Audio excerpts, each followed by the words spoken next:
90 വയസ്സുള്ള ശിഷ്യൻ 89 വയസ്സുള്ള ഗുരുനാഥയെ ആദരിക്കുന്ന അത്യപൂർവ ചടങ്ങിന് കഴിഞ്ഞ ദിവസം പേരാവൂർ തുണ്ടിയിലെ തിരുഹൃദയ സന്യാസിനി മഠം വേദിയായി.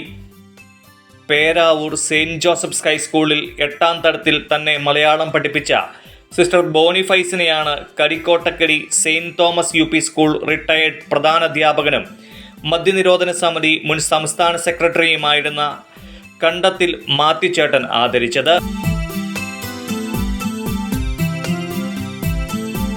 മാത്യുച്ചേട്ടന്റെ നവതിയോടനുബന്ധിച്ചാണ് ചടങ്ങ് സംഘടിപ്പിച്ചത്. ഞാൻ ഈ ജീവിതത്തിൽ 90ാമത്തെ വയസ്സിൽ പ്രവേശിച്ചിരിക്കുകയാണ്. അപ്പോഴാണ് എൻ്റെ അധ്യാപിക 82 വയസ്സായിട്ടുള്ളതെന്ന് മനസ്സിലാക്കുന്നത്. അതിന് പിന്നിലൊരു ചെറിയ ചരിത്രമുണ്ട്. മലബാർ കുടിയേറ്റത്തിൻ്റെ ചരിത്രത്തിൻ്റെ ഭാഗത്തിലേക്ക് പോകേണ്ടി വരും. 1945 എൻ്റെ മാതാപിതാക്കളും സഹോദരങ്ങളും മലബാറിലെ കുടിയേറി പാർത്തു. അന്ന് കോട്ടയം ജില്ലയിലെ കുറവിലങ്ങാട് സെൻറ്റ് മേരീസ് ബോയ്സ് സ്കൂളിലെ 4ാം ക്ലാസ് വിദ്യാർത്ഥിയായിരുന്നു ഞാൻ. വിദ്യാലയം 4ാം ക്ലാസ് പഠനം പൂർത്തിയാക്കിയോ എന്നെനിക്ക് എനിക്ക് കൃത്യമായി അറിഞ്ഞുകൂടാ. ഞാൻ മലബാറിൽ എത്തിച്ചേർന്നു. അതിനുശേഷം ഇവിടെ അടുത്തെങ്കിലും വിദ്യാലയങ്ങളിലായിരുന്നുകൊണ്ട് ഉപരിപഠനം നടത്താൻ സാധിച്ചിരുന്നില്ല.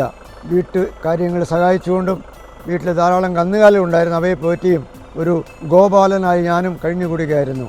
അങ്ങനെയാണ് അടുത്ത പ്രദേശമായ എടൂരിൽ LP സ്കൂൾ അനുവദിക്കുകയും അവിടെ 5ാം ക്ലാസ് ആരംഭിക്കുകയും ചെയ്തു. ആ 5ാം ക്ലാസ്സിലേക്ക് പ്രവേശിക്കുവാൻ വേണ്ടി മാതാപിതാക്കളോടൊപ്പം ഞാൻ അവിടെ ചെന്നപ്പോൾ 5ഉം 6ഉം ക്ലാസ് ഒന്നിച്ച് ആരംഭിക്കുന്നതിന് അനുവാദം ഗവൺമെൻറ്റിൽ നിന്ന് കിട്ടിയിട്ടുണ്ടെന്ന് പറഞ്ഞുകൊണ്ട് 5ലേക്കും 6ലേക്കുമുള്ള ഇൻ്റർവ്യൂ നടന്നു. അതിൽ എന്നെ 6ാം ക്ലാസ്സിലേക്ക് ജയിച്ചു. അങ്ങനെ 5ൽ ചേരാതെ 6ലേക്ക് വന്ന ഒരു വ്യക്തിയാണ് ഞാൻ. അവിടെ പഠിച്ചു. അവിടെ ESLC പാസ്സായി 1955 അതിനുശേഷം ഹൈസ്കൂളിലായിരുന്നു. തുടർന്ന് ഞാൻ പേരാവൂർ സെൻറ്റ് ജോസഫ് ഹൈസ്കൂളിൽ ചേർന്നു. അവിടെ പഠിച്ചുകൊണ്ടിരിക്കുമ്പോഴാണ് വളരെ പ്രായം കുറഞ്ഞ നവകന്യാസ്ത്രീയായ സിസ്റ്റർ അധ്യാപനരംഗത്തേക്ക് വരുന്നത്. അപ്പോൾ ഞാൻ 21 വയസ്സ് പൂർത്തിയായ SLC ക്ലാസ്സിലെത്തിയിരുന്നു. അങ്ങനെ ടീച്ചറെ ആദ്യമായി പരിചയപ്പെടുവാൻ സാധിക്കുകയും അങ്ങനെ ടീച്ചറിൻ്റെ ശിക്ഷണത്തെയും അതുപോലെ സാറുമാരുടെ ശിക്ഷണത്തിൽ വളർന്നു വരികയും ചെയ്തു. അങ്ങനെ വന്നപ്പോഴാണ് ഇപ്പോൾ ഈ വയസ്സ് വ്യത്യാസം ഉണ്ടായത്. അത് വലിയൊരു സംഭവമായി നമുക്ക് മനസ്സിലാക്കാൻ കഴിയുന്നു. അതിൻ്റെ അടിസ്ഥാനത്തിലാണ് ഇന്നത്തെ ഈ ആഘോഷം വളരെ വിപുലമാക്കാൻ സാധിച്ചത്.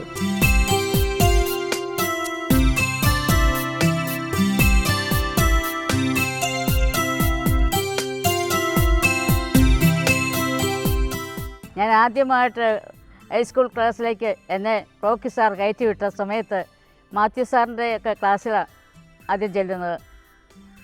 ഒരു കുട്ടികളെ എനിക്ക് പരിചയമില്ല. ഞാൻ ആദ്യമായിട്ട് മലബാറിലേക്ക് വന്ന് കാണുന്നതാണ്. മലബാർ എന്ന് കേൾക്കുമ്പോൾ തന്നെ ആ ഒരു ഭീതിയോടുകൂടെയാണ് ഞാൻ വന്നത്.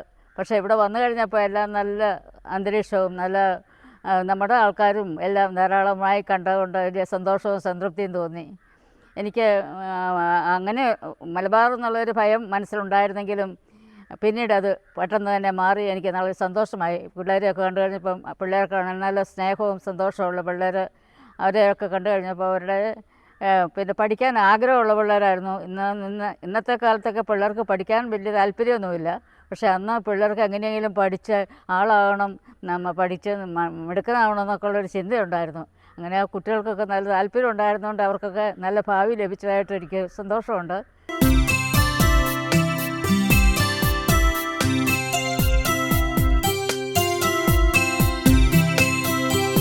ഞാൻ Manjusha, Edoor saint Mary's higher secondary സ്കൂളിലെ അധ്യാപികയാണ്. മാത്യു സാറിൻ്റെ ഒറ്റമകൻ മനോജ് M കണ്ടത്തിലിൻ്റെ ഭാര്യയാണ്. എന്ന് പറഞ്ഞാൽ മാത്യു സാറിൻ്റെ മരുമകൾ തന്നെയാണ്. ഇന്ന് ഈ 2025 നമുക്കറിയാം, ഒരു അധ്യാപിക എന്ന നിലയിൽ എനിക്കറിയാവുന്ന കാര്യമാണ്, വിദ്യാർത്ഥി ബന്ധങ്ങളിൽ ഒരുപാട് വിള്ളലുകൾ വന്നുകൊണ്ടിരിക്കുന്ന ഈ കാലഘട്ടത്തിൽ ഗുരുശിഷ്യ ബന്ധത്തിൻ്റെ ഏറ്റവും ഉദാത്തമായൊരു മാതൃകയാണ് ഡാഡി ഞങ്ങളുടെ മുമ്പിൽ തുറന്നു കാണിച്ചത്. ഡാഡിയെ സ്നേഹിക്കുന്ന എല്ലാവരെയും നമ്മൾ വിളിക്കുകയും അവരെല്ലാവരും ഈ പരിപാടിയിൽ എത്തുകയും ചെയ്തു. പ്രത്യേകിച്ച് അഭിവന്ദ്യ മാർ ജോർജ് വലിയമറ്റം പിതാവും ഡാഡിക്കേറെ ഇഷ്ടമുള്ള ശിഷ്യന്മാരായ ഡോക്ടർ ജോസ്ലെറ്റ് മാത്യുവും ഡോക്ടർ എബ്രഹാം ജോസഫും ഈ പരിപാടിയിൽ എത്തിച്ചേർന്നു. അതുപോലെ തിരുഹൃദയ സന്യാസിനി സമൂഹത്തിലെ പ്രൊവിൻഷ്യൽ അമ്മയും ടീമും മുഴുവൻ സമയവും ഈ പരിപാടിയിൽ പങ്കെടുക്കുന്നുണ്ടായിരുന്നു. വളരെ മനോഹരമായി ഈ പരിപാടി നടത്താൻ സാധിച്ചതിൽ ഞങ്ങൾക്ക് ഏറെ അഭിമാനമുണ്ട്.